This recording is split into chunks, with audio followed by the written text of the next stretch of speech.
ओम। सभी योग साधकों को सादर नमस्कार। आज हम ग्रीवा संचालन नेक मूवमेंट्स के बारे में जानेंगे। आइए देखते हैं। ग्रीवा संस्कृत शब्द है, इसका अर्थ होता है गर्दन। अभ्यास 1। किसी भी आरामदायक स्थिति या सुखासन में बैठ जाएं। रीढ़ की हड्डी को सीधा रखें। हाथों को घुटनों पर ज्ञान या चिन्ह मुद्रा में रखें। आंखों को कोमलता से बंद कर लें। धीरे धीरे सिर को आगे की ओर झुकाएं और ठुड्डी को वक्ष से स्पर्श कराने का प्रयास करें। सिर को आगे की ओर झुकाते समय सांस छोड़ें।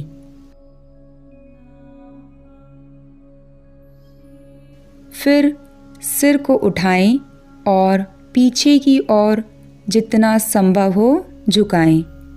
सिर को पीछे की ओर झुकाते समय सांस लें।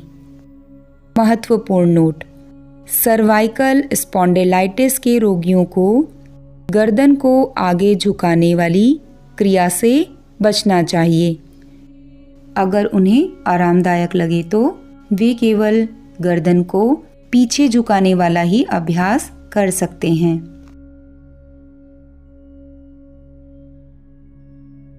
श्वसन प्रक्रिया: सिर को पीछे की ओर झुकाते समय सांस लें। सिर को आगे की ओर झुकाते समय सांस छोड़ें। 10 बार इसका अभ्यास करें। इस क्रिया को बहुत ही सहजता से और धीरे धीरे अभ्यास करें। गर्दन में कोई झटका देकर अभ्यास न करें। चक्कर या मूर्छा की स्थिति में इस अभ्यास को बंद कर दें और शवासन में विश्राम करें। सजगता: सांसों पर गर्दन के आगे और पीछे की पेशियों यानी मसल्स के खिंचाव और गर्दन की कशेरुकाओं यानी वर्टिब्रे के ढीला होने का अनुभव करें।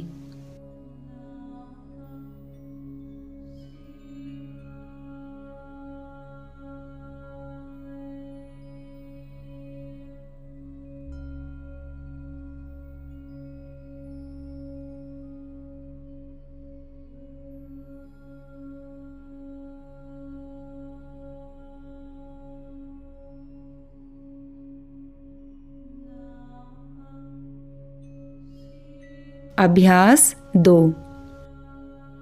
पूर्व स्थिति में बने रहें। आँखों को बंद ही रखें।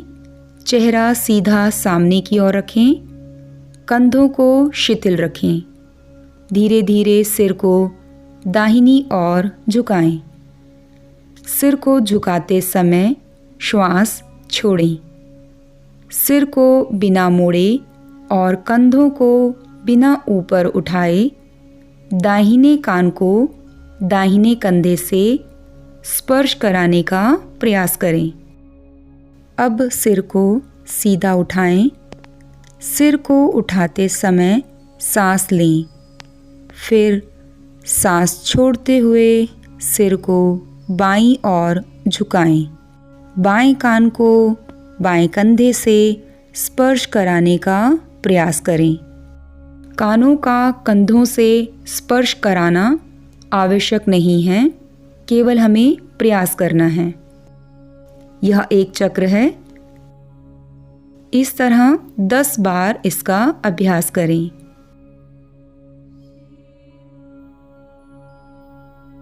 श्वसन प्रक्रिया: सिर को ऊपर उठाते समय सांस लें। सिर को दाएं और बाएं ओर झुकाते समय सांस छोड़ें।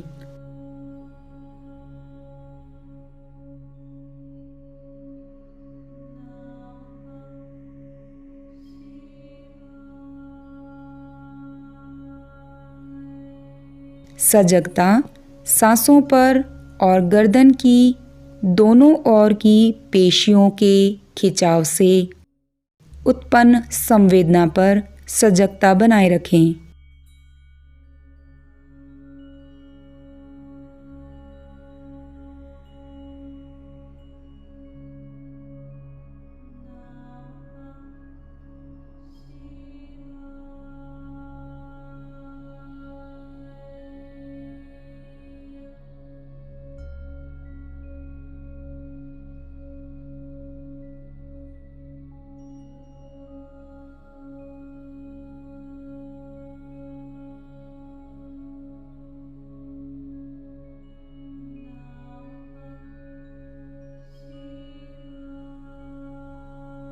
अभ्यास के बाद कुछ क्षण विश्राम करें।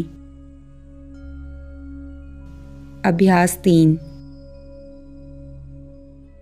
पूर्व स्थिति में बने रहें। सिर को सीधा ही रखें और आँखों को बंद ही रखें। धीरे धीरे सिर को दाहिनी ओर इस प्रकार घुमाएं कि ठुड्डी कंधे की सीध में आ जाए। सिर को मोड़ते समय सांस छोड़ें। सिर को वापस लाते समय सांस लें। अब सिर को बाईं ओर मोड़ें। बाईं ओर इस प्रकार मोड़ें कि ठुड्डी कंधे की सीध में आ जाए, परंतु किसी भी प्रकार का बल प्रयोग न करें।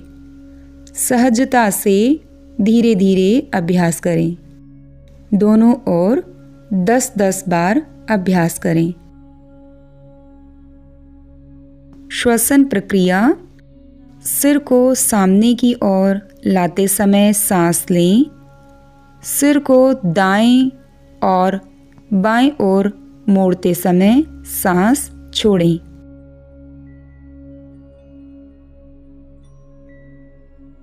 सजगता। सांसों पर और गर्दन की पेशियों यानी मसल्स के तनाव में कमी और गर्दन के जोड़ों में ढीलापन को महसूस करें।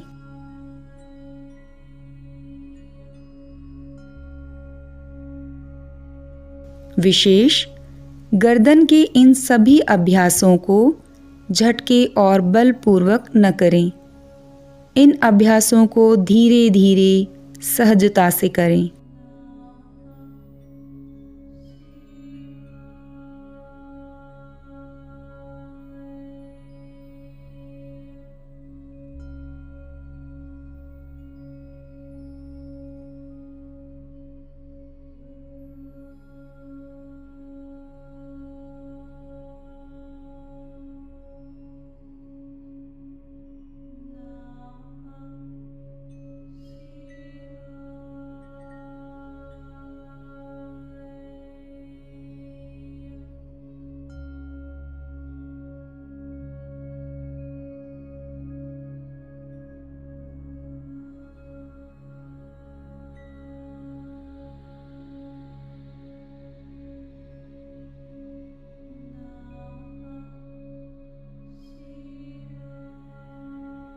अभ्यास के बाद कुछ क्षण विश्राम करें। अभ्यास 4। पूर्व स्थिति में रहें। आँखों को बंद ही रखें। अब धीरे धीरे आराम से लयात्मक ढंग से सिर को दाईं से बाईं ओर वृत्ताकार घुमाएं। सिर को पहले नीचे की ओर, फिर दाहिनी ओर, फिर पीछे की ओर और उसके बाद बाईं ओर गोलाकार घुमाएं। सिर को ऊपर की ओर ले जाते समय सांस लें। सिर को नीचे की ओर लाते समय सांस छोड़ें। 10 बार दाएं से बाएं ओर वृत्ताकार घुमाएं।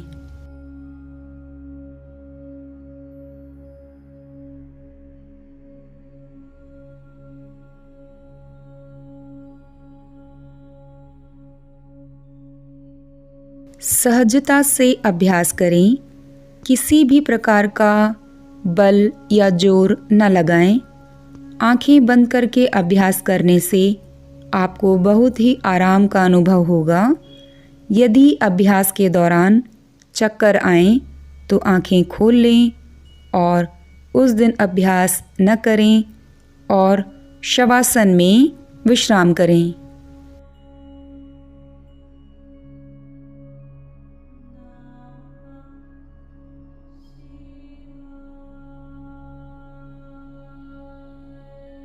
सजगता सांसों पर गर्दन के चारों ओर स्थानांतरित होते हुए खिंचाव और गर्दन के जोड़ों और पेशियों में ढीलेपन को अनुभव करें। सिर और गर्दन में होने वाली संवेदनाओं के प्रति सजग रहें।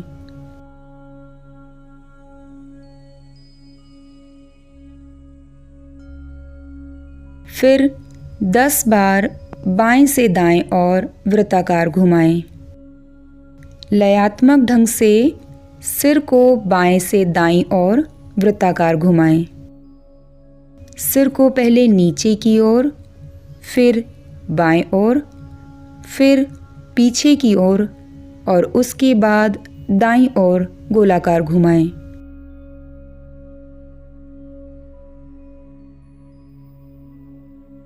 श्वसन प्रक्रिया। सिर को ऊपर की ओर ले जाते समय सांस लें।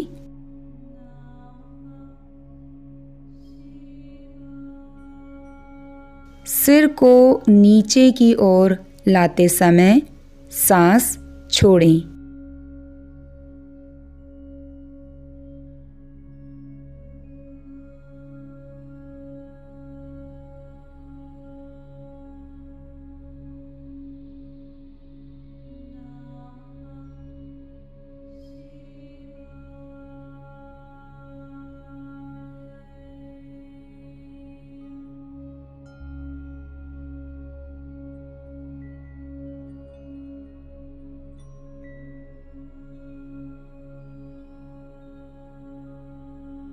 अभ्यास के बाद गर्दन सीधी करें और कुछ क्षण विश्राम करें।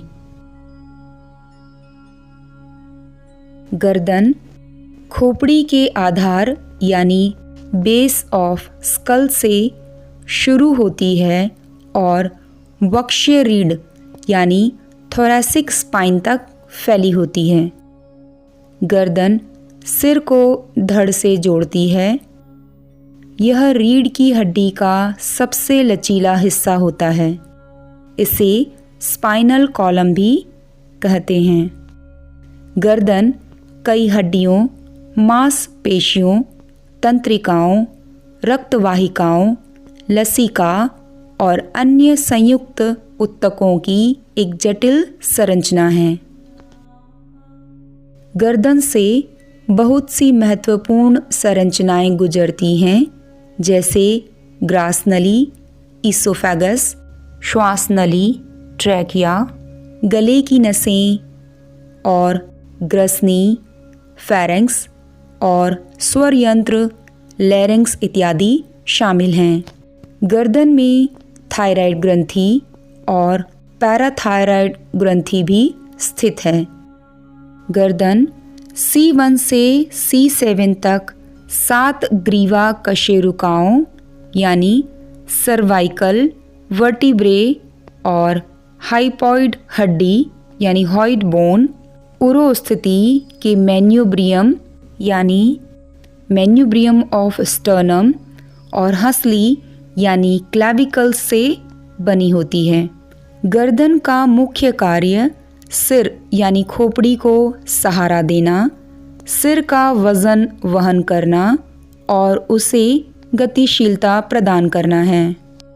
गर्दन में मुख्यतः cervical flexion, cervical extension, cervical घुमाव यानी cervical rotation right and left, cervical side झुकना यानी lateral flexion right and left जैसी गतिशीलताएं होती हैं। परंतु रीढ़ की हड्डी के बाकी हिस्सों की तुलना में यह कम संरक्षित है, इसलिए इसमें चोट लगने का खतरा रहता है। विभिन्न अंगों उपांगों को जोड़ने वाली सभी नसें और तंत्रिकाएं गर्दन से होकर गुजरती हैं, इसलिए लंबे समय तक डेस्क पर बैठकर काम करने से गर्दन और कंधों की मांसपेशियों में तनाव उत्पन्न हो जाता है। इसके अलावा कई अन्य कारणों जैसे शारीरिक तनाव, खराब शारीरिक मुद्रा, मानसिक तनाव, बढ़ती उम्र, osteoarthritis, spinal stenosis, herniated disc और दबी हुई तंत्रिका तंत्र तथा अन्य स्वास्थ्य संबंधी समस्याओं के कारण भी गर्दन के रोग हो सकते हैं। लाभ: यह सारे अभ्यास सिर, गर्दन, कंधे के आसपास तनाव, भारीपन और कठोरता को दूर करने में कारगर हैं। यह अभ्यास गर्दन, कंधे के आसपास की मांसपेशियों को मजबूत और लचीला बनाता है। जब यह अभ्यास लयबद्ध तरीके से धीमी गहरी सांस के साथ किया जाता है तो आप महसूस करेंगे कि मन, मस्तिष्क तनाव मुक्त होकर शांति और आराम का अनुभव कर रहा है। इन सभी अभ्यासों से थायराइड, पैराथायराइड ग्रंथियों का भी उद्दीपन यानी स्टिमुलेशन होता है। इसके नियमित अभ्यास से गर्दन में जमा अत्यधिक वसा यानी चर्बी और डबल चिन को भी कम करने में मदद करता है। यह गर्दन को लचीली, सुंदर और सुडौल बनाता है। सावधानियाँ: बुजुर्ग व्यक्तियों, निम्न रक्तचाप, उच्च रक्तचाप, वर्टिगो या अत्यधिक सर्वाइकल स्पॉन्डिलाइटिस, माइग्रेन से पीड़ित लोगों द्वारा यह सभी चारों अभ्यास विशेषज्ञ के परामर्श के बिना नहीं करने चाहिए। इसके अलावा अन्य किसी रोग की स्थिति में चिकित्सक और योग विशेषज्ञ के निर्देश लें, तभी अभ्यास करें। ईश्वर से आप सभी के अच्छे स्वास्थ्य की कामना करते हैं। आप सभी का दिन मंगलमय हो। धन्यवाद। प्रणाम।